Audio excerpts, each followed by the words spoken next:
Hi hello नमस्कार सर्वांना. तर कसे आहात तुम्ही सर्व? चला तर आपल्या चॅनलमध्ये तुम्हा सर्वांचे मनापासून स्वागत करते. आणि थंबनेल पाहून तर तुम्हाला कळालंच असेल की आज आपण बनवतोय पत्ताकोबीची भाजी. चला तर मग आता रेसिपीला सुरुवात करूया.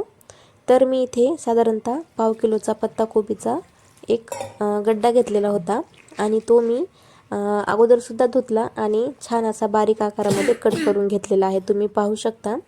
छान असं कट करून त्याच्यामध्ये पाणी घातलं आणि बाजूला ठेवून दिलं.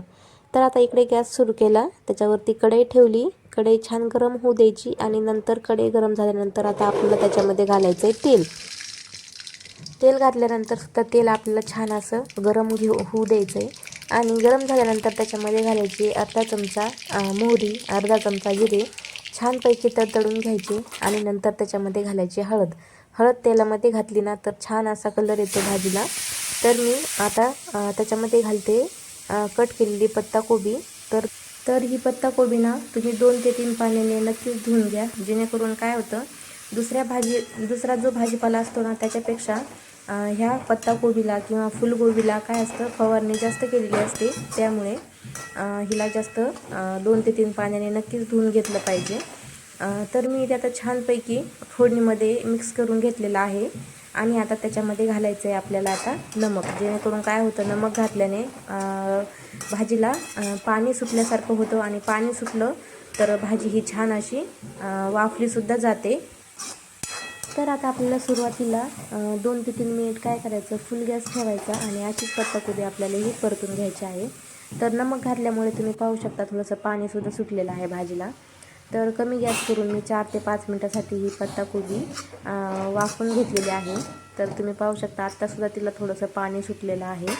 तर आत्ता ती एकदम अशी छान वाफलेली नाही आहे, म्हणून मी तिला परत झाकण ठेवून परत 4 ते 5 मिनटासाठी मी तिला वाफवून घेत आहे. तर तुम्ही आत्ता पाहू शकता छान अशी ही पत्ताकोबी वाफलेली आहे.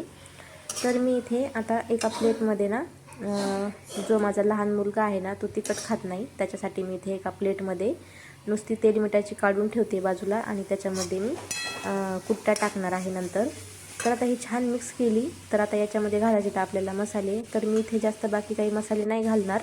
तर याच्यामध्ये मी फक्त लाल मिरची पावडर आणि जो आपला घरचा काळा मसाला असतो ना तो काळा मसाला इथे मी वापरते. तुम्ही तुमच्या आवडीप्रमाणे दुसरे कुठलेही मसाले घालू शकता, तुम्हाला जे आवडत असतील ते.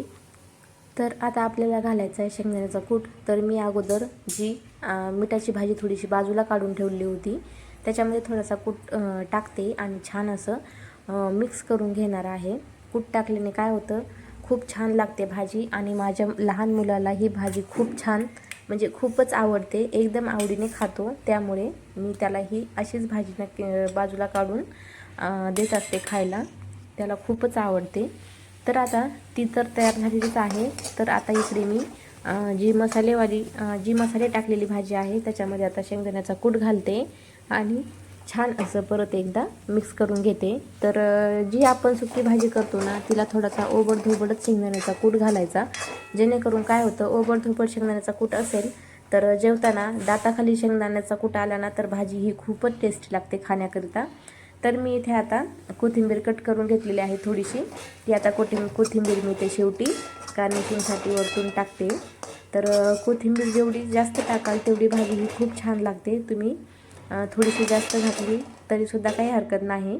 तर आता छान असं मिक्स करून मसाले शेंगदाण्याचा कूट टाकून परत 2 मिनटासाठी कमी गॅसवरती ही भाजी मी इथे परतून घेतलेली आहे, वाफवून घेतलेली आहे. तर तुम्ही पाहू शकता एकदमच छान दिसायलासुद्धा खूपच सुंदर झालेली आहे भाजी आणि खायलासुद्धा तेवढीच टेस्टी झालेली आहे. तर आजच्या पत्ताकोबीची भाजी तुम्हाला कशी वाटली नक्कीच कमेंट करून सांगा आणि जाता जाता आपल्या चॅनलला सबस्क्राईबसुद्धा करा. भेटूया अशाच एका नवीन इंटरेस्टिंग व्हिडिओमध्ये. तोपर्यंत स्वतःची काळजी घ्या, मस्त खा आणि स्वस्त राहा. बाय.